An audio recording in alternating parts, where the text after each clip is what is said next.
Hello, my name is Laura Knight Yadchik, and welcome to the Éiriú Eolas Breathing and Meditation Program. I want to extend a very warm welcome to all the readers of my books, all the readers who have followed my publications on the internet, all of you who have listened to various radio interviews over the years, and an especially warm welcome to those who have never heard of me and are getting acquainted via this video.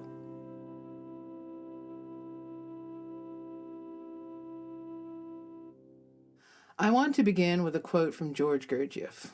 This is from In Search of the Miraculous, Fragments of an Unknown Teaching, which was a record of his experience with Gurdjieff written by P.D. Uspensky. Gurdjieff said, "Right exercises which lead to the aim of mastering the organism and subjecting its conscious and unconscious functions to the will begin with breathing exercises. Without mastering breathing, nothing can be mastered. At the same time, to master breathing is not so easy." But aside from these very brief remarks, he didn't give us much in the way of indications or clues about exactly how one was to go about mastering their breathing, and therefore being able to master their will. Breathing exercises are an integral part of yoga training and have been for centuries. It is claimed that mastering breath can produce almost instantaneous changes in an individual's physiology, and there have been many reports of yogis who mastered this kind of breath training, who could perform extraordinary feats of endurance or production of heat, or to be able to endure long periods of physical discomfort or exercise or exertion. Yet we come back to what Gurdjieff said, that right exercises, which lead to the aim of mastering the organism, begin with breathing. Without mastering breath, nothing can be mastered. And of course, at the same time, mastering breathing is not so easy.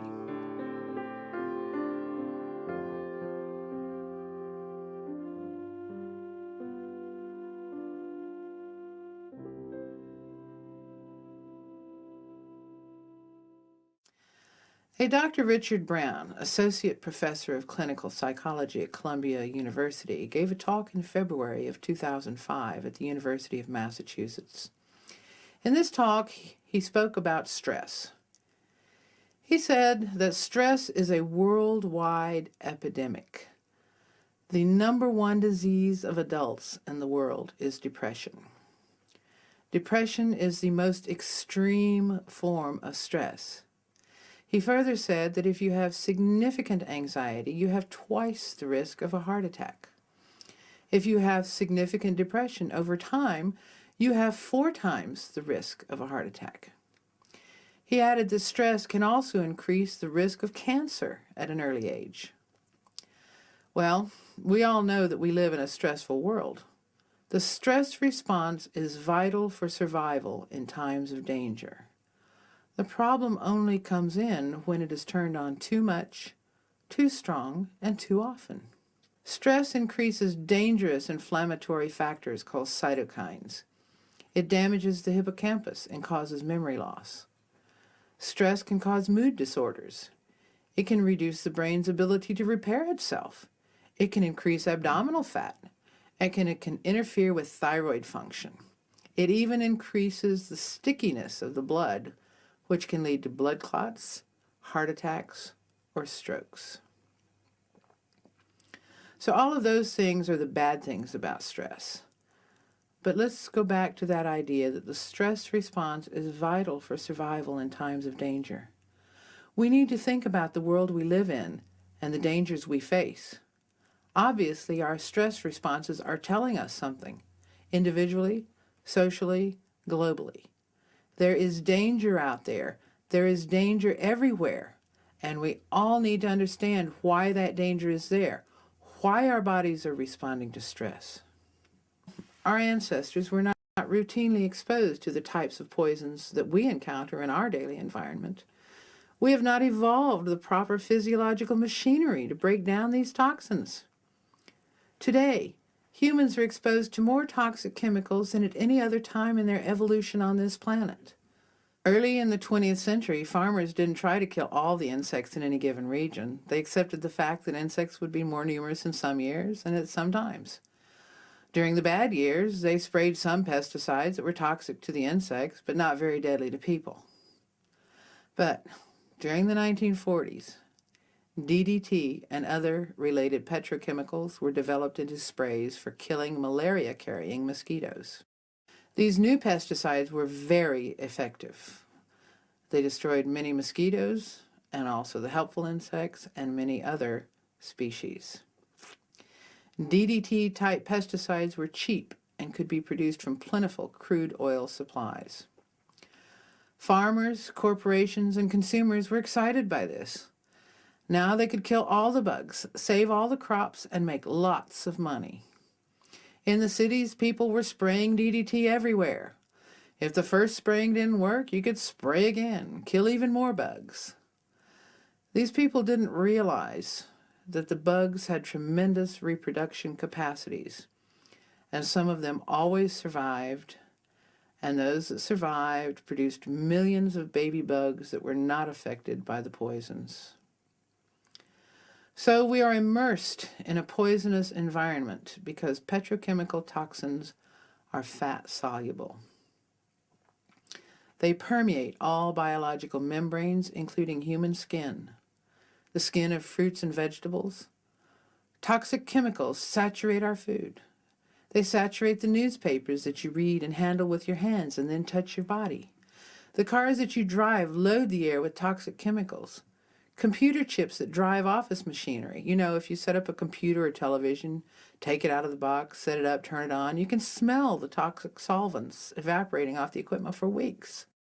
Poisons are everywhere. On the vegetables you eat, the office where you work, the schools where you study, and even in your home. Nietzsche once said that if it doesn't kill you, it will make you stronger. But there's another saying, the straw that broke the camel's back. Anybody, at any time, can become overwhelmed by physiological stress. Toxic bodies. That's one of the main contributors to the stresses in our environment. And as I mentioned, human beings did not evolve in a toxic environment, either physically or psychologically.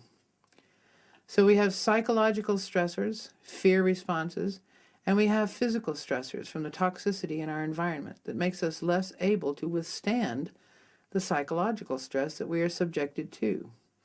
And we go round and round and round, getting more and more stressed every day. We've talked a great deal about detoxing the body on our websites, and of course our main work is focused at detoxing the mind and the emotions, sorting out unhealthy programming from childhood, from society, from religion, helping the person free up their creativity so he or she can face our realities with some equanimity and balance. But clearly, the storm of toxicity in our world has increased to such a pitch that we need stronger methods and techniques. And that is what this program is all about. That is what we're going to talk about today. There is something very simple you can do to alleviate the effects of stress and assist the detoxification of your body, mind, and emotions. Well, it's not exactly accurate to say simple because it does need application and consistent application. But in a certain sense, it is simple. You just simply stimulate your vagus nerve.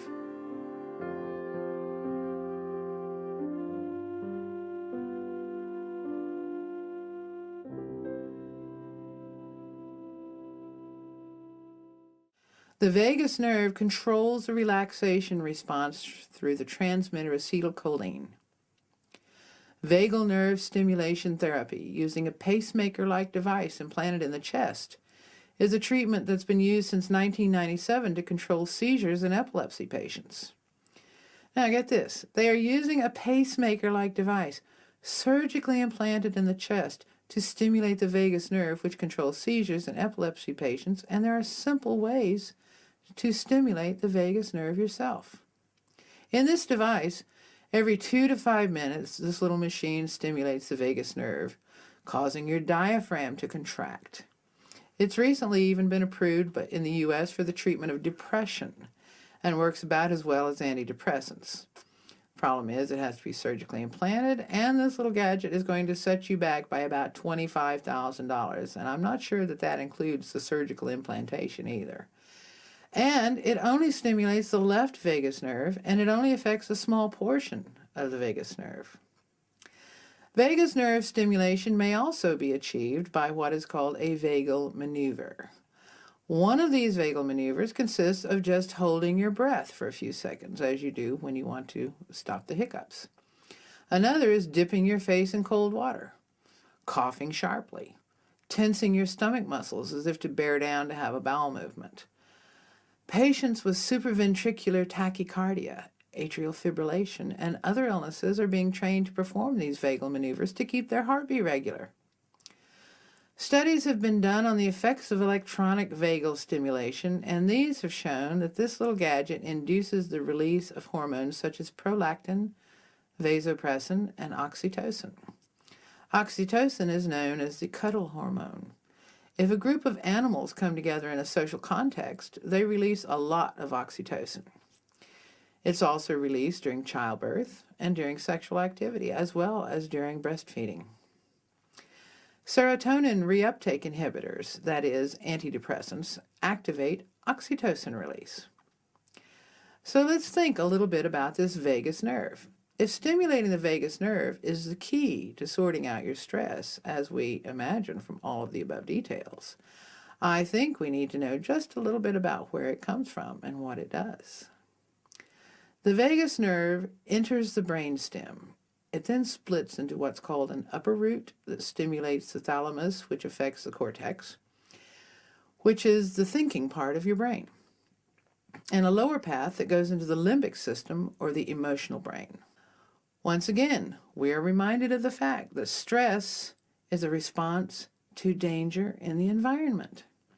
It's the species-specific programmed reaction to threats to our survival. We need to think about the fact that all of us are feeling some sort of reaction to something in our environment that scares the hell out of us.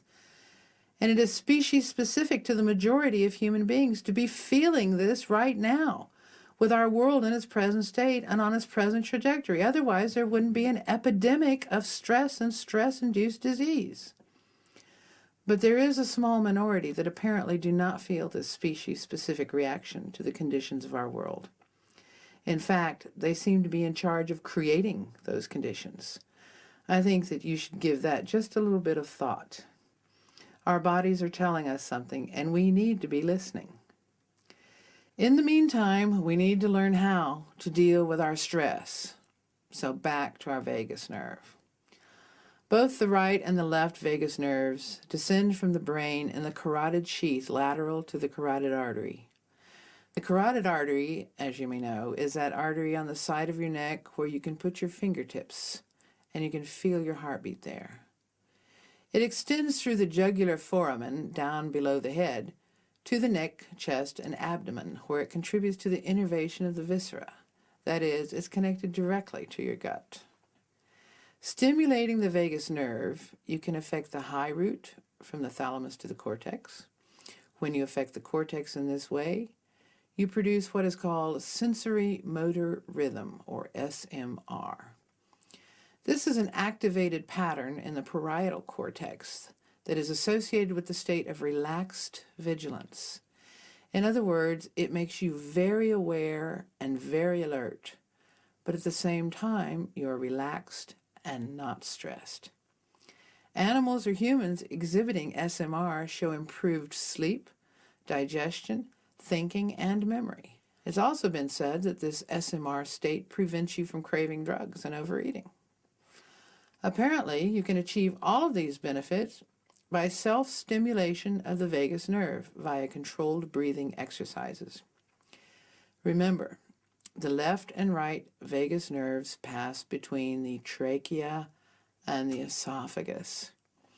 Breath training that induces stimulation of the vagus nerves reduces sympathetic nervous system over-arousal. It increases parasympathetic nervous system activity, which is the relax, recuperate, and regenerate system. This calms you down. The important key here is that the beneficial effects of controlled breathing on the vagus nerve occur primarily during exhalation. During exhaling, your heart rate decelerates, and during the period of deceleration of the heart, the vagus becomes active. Shallow, rapid breathing patterns inhibit the vagus because the period of vagal activity is too short. By slowing down your breathing, you create more vagal activity, accentuating its relaxing and regenerating effects. Not only is breath the engine of the sounds that we make, deep inhalations and exhalations are inextricably linked with emotionality and altered states. To the Chinese, breath had the metaphorical importance that we give to blood. To them, breath was life. To breathe was to be, and to breathe deeply was to move your qi, which was considered by them to be the energy of your soul.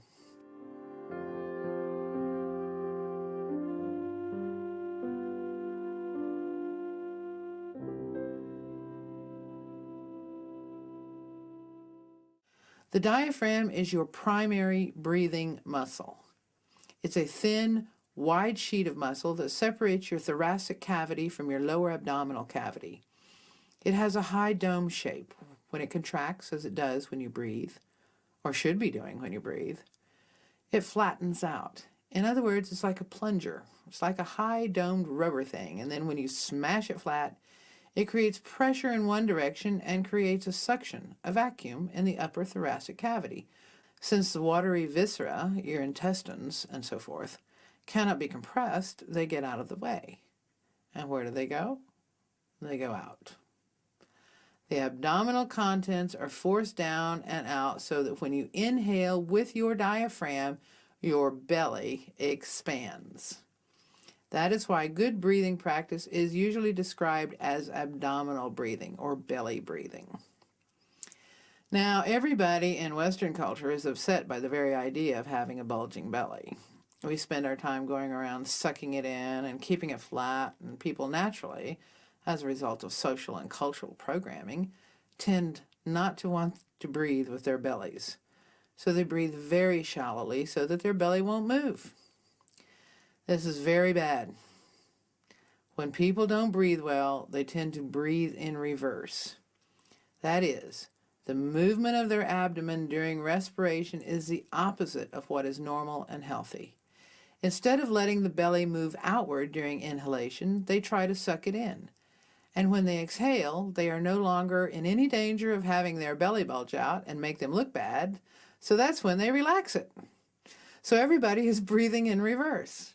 In other words, most people don't use their diaphragms to breathe. Now the thing is, exhaling without the diaphragm is not a big deal. It's inhaling that's the problem. Without inhaling with the diaphragm, it's very hard work for your body because somehow or other you're going to have to get the rib cage to lift and expand so that you can create that vacuum so that the lungs will fill with air. The only muscles that are really designed for serious rib lifting are the intercostals, and they can only do so much. People end up recruiting the pectoralis minors, the sternocleidomastoids, and the scalene muscles. Imagine a handful of muscles the size of pencils trying to lift your rib cage several times per minute, all day long, every day, day after day, week after week, year after year. Given their privileged position and peculiar significance, the scalenes are powerful agents of change and release of emotional states. Linked to this is the fact that these muscles are controlling the neck, and the neck is where the vagus nerve passes between the trachea and the esophagus. Now, in order to stop breathing with your chest and throat muscles, which is the wrong way to breathe, even though this is what many people do, you have to relearn how to breathe with your diaphragm. This is a little bit hard because the diaphragm is a muscle you can't see. You can't feel it directly. It's this big sheet of muscle that divides your thorax from your lower abdominal cavity, way inside your body.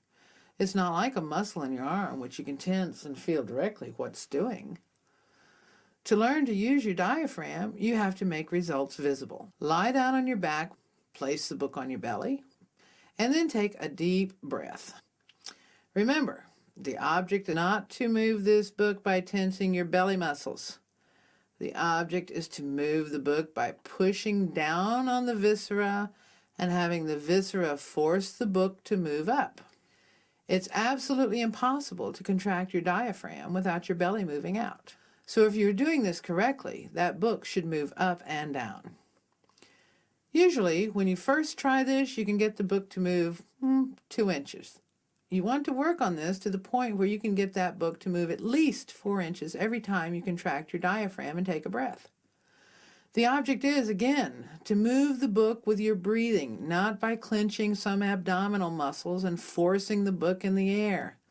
It must be done by the act of breathing.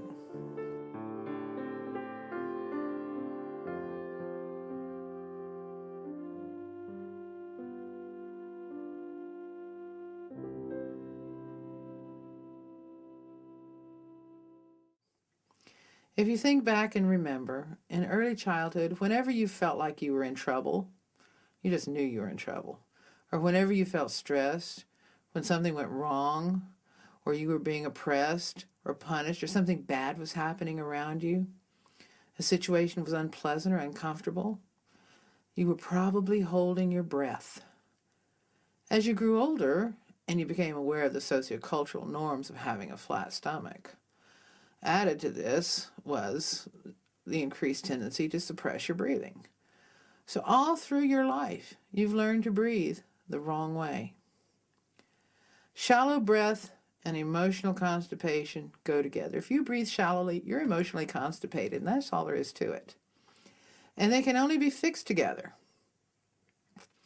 Obviously, the best cure for shallow breathing is learning how to breathe deeply. Bioenergetic, or round breathing, was pioneered in the psychotherapeutic context by Carl Jung and popularized by his student Alexander Lowen. It's also similar to what the Chinese refer to as round breathing. When you exercise, there's a strong metabolic demand for intense respiration. Your body needs oxygen, and it needs it more urgently, and it also needs to get rid of carbon dioxide and other cellular respiration byproducts. In such a situation, breathing very fast and hard makes sense physiologically. However, when you breathe hard just for the heck of it, without some physical demand being made on your body, something completely different happens. Hyperventilation type breathing tends to cause 3 allegedly harmless but definitely alarming side effects: paresthesia, tetanus, and tremors. Our breathing program is not based on hyperventilation, though there are small sections of it where quick breathing is going to be employed. If this quick breathing makes you the least bit uncomfortable, do not do it. You will see that our faster breathing phase is much slower than hyperventilation and is controlled and preceded and followed by very deep breathing techniques so that the vagus nerve can be properly stimulated. I think that you can get rapid, better, more enduring results with my program, and my experience and the experiences of many others that I've worked with show that deep, regular breathing with long periods of exhalation, with emptying the lungs completely and carefully each time you breathe, and also using the proper meditation techniques will safely and rapidly get you to where you want and need to be, in control of your stress and therefore your life. Doing regular, deep breathing exercises, as I'm going to teach you, may indeed lead you to emotional releases. Maybe not the first time you practice, but there will be deep emotional releases at some point in your exercises. Sometimes they happen in dreams. Many people feel like crying. Feeling sad or angry and frustrated are common experiences at one point or another in the regular practice of this program. Some people may feel like they want to hit something, and having a big fluffy pillow on hand for that purpose is very therapeutic.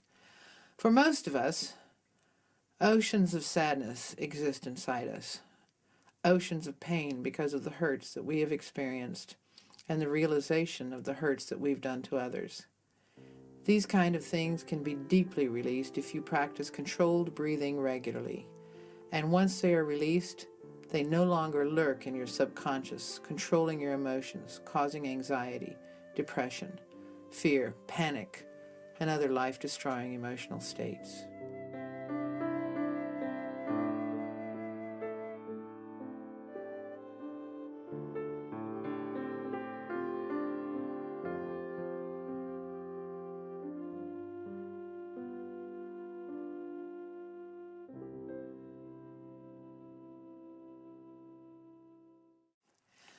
The big difference between the way it is done in yoga and the way I'm going to teach you is that you breathe in through the nose and out through the mouth. There is a reason for this. Many years ago, I was taught a nifty hypnotic technique where the instructor told the class that breathing in through the nose and out through the mouth induced right and left brain synchronization. So I prefer to call my technique pipe breathing to distinguish it from Ujjayi breath, because effectively that is what it is.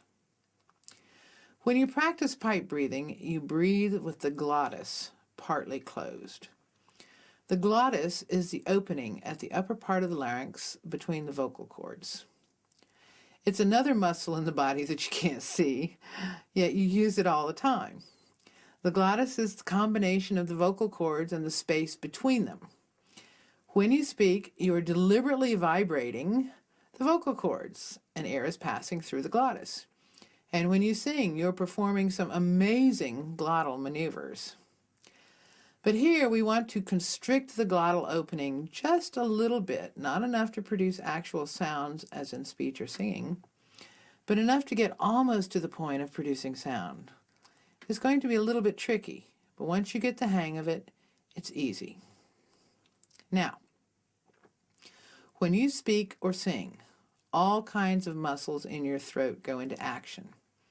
And if you pay close attention to it, you will notice that the constricting of the glottis preparatory to emitting a sound is also accompanied by other constriction feelings in the throat.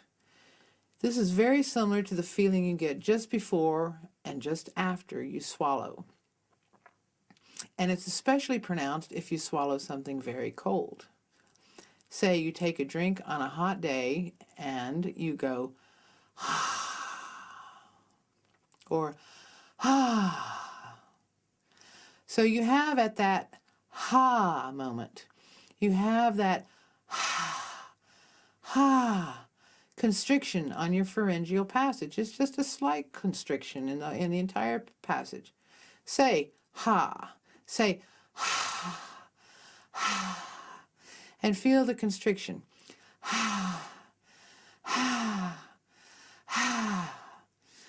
And when you do it, sometimes you can feel the glottis vibrating just a little bit, almost to the point of producing a real speech sound. Hear that? Hear it vibrate? Now we want to back off just a bit so that your throat is in this constricted state, but not to the point of producing sounds. It's like what you do when you want to blow a little steam onto your glasses just before you wipe them. Let's have a pair of glasses here, see? And you go,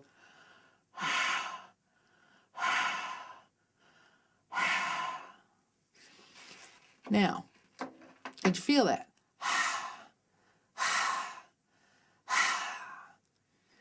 Now, if you've really gotten some focus on that feeling of constricting the glottis, and you can hold that constriction during the entire time you're breathing in and out, then you are pipe breathing.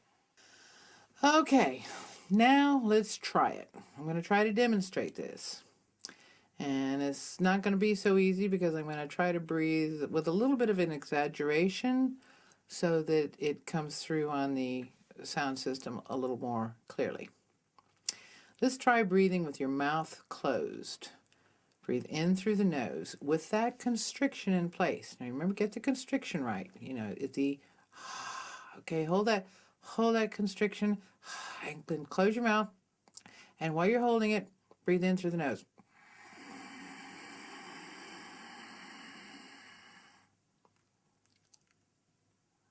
Okay, got that? Let's try it again. Get your constriction set up. Now,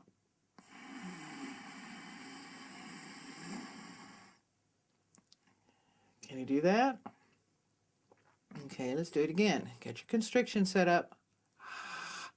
Like you're blowing on your glasses, you know. Now keep your constriction, hold it. Okay. Now, that's what it sounds like when you're breathing in with that constriction. Now, let's do it breathing out through the mouth. As soon as you breathe in, I'm going to have to breathe in first in order to demonstrate it. So I'm going to breathe in through the nose and out through the mouth so that you can hear how it sounds when you breathe out with the constriction. Okay, ready?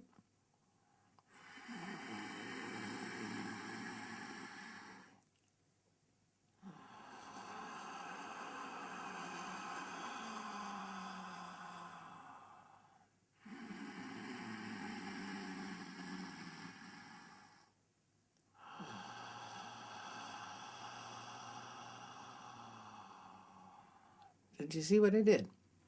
You breathe in through the nose, and then you slightly part your lips and breathe out through slightly parted lips. And then when you go to breathe in again, your lips just naturally close. And then, see? Now, it sounds a little bit like Darth Vader, or it sounds like the way you breathe when you're just going to sleep and you're almost on the verge of sleep and maybe you snore a little bit. Okay.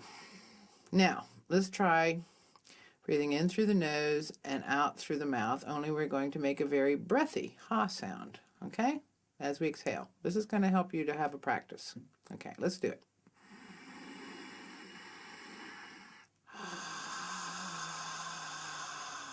That's going to help you with this, practicing this out breath.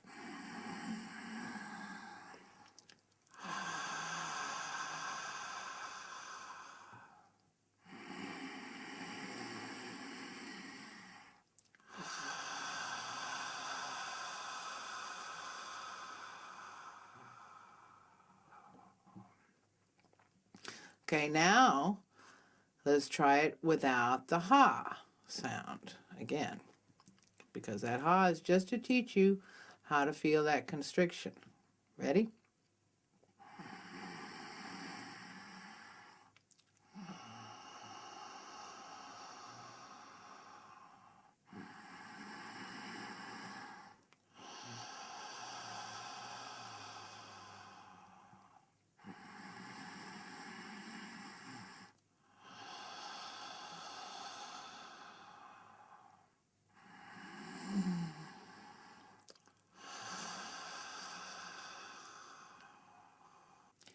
Now that's how it's done.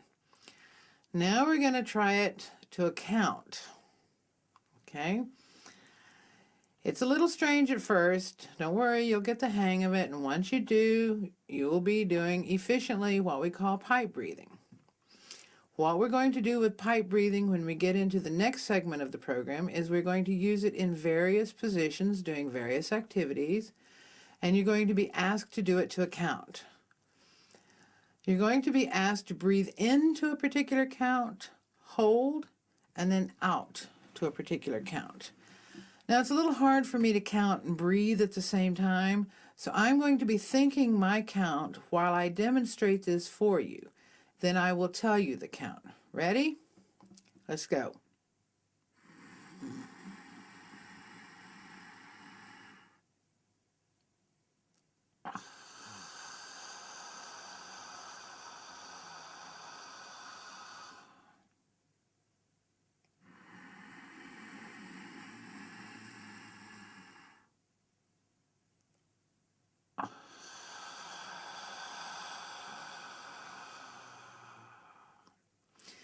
Now the count for me was in 1, 2, 3, 4, 5, 6, hold 2, 3, out 2, 3, 4, 5, 6, 7, 8, 9, hold 2, 3, in 2, 3, 4, 5, 6, hold 2, 3, out 2, 3, 4, 5, 6, 7, 8, 9, hold 2, 3, and so on. It really depends on how fast you count or how slow you breathe, what numbers you get. I prefer this count because the numbers are easy to remember. 6 in, 3 hold, 9 out, which is just a little bit longer than the 6 in, and then 3 for the hold. And when I use the word in, that counts as one number. So in, 2, 3, 4, 5, 6, hold 2, 3. See, so that the word is standing in place of a number. So some of you may be able to do it longer than I can do it. You may be able to breathe deeper than I do. Or maybe some of you are not able to breathe as long as I do. You may have a little trouble exhaling as long as I do. But you notice what I do is I exhale for this long count and I just keep pushing the air out, emptying my lungs.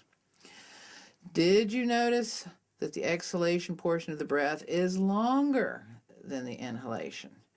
It is during that exhalation portion that your vagus nerve is being stimulated, and this is the most important factor, and this is why the exhalation is a little longer.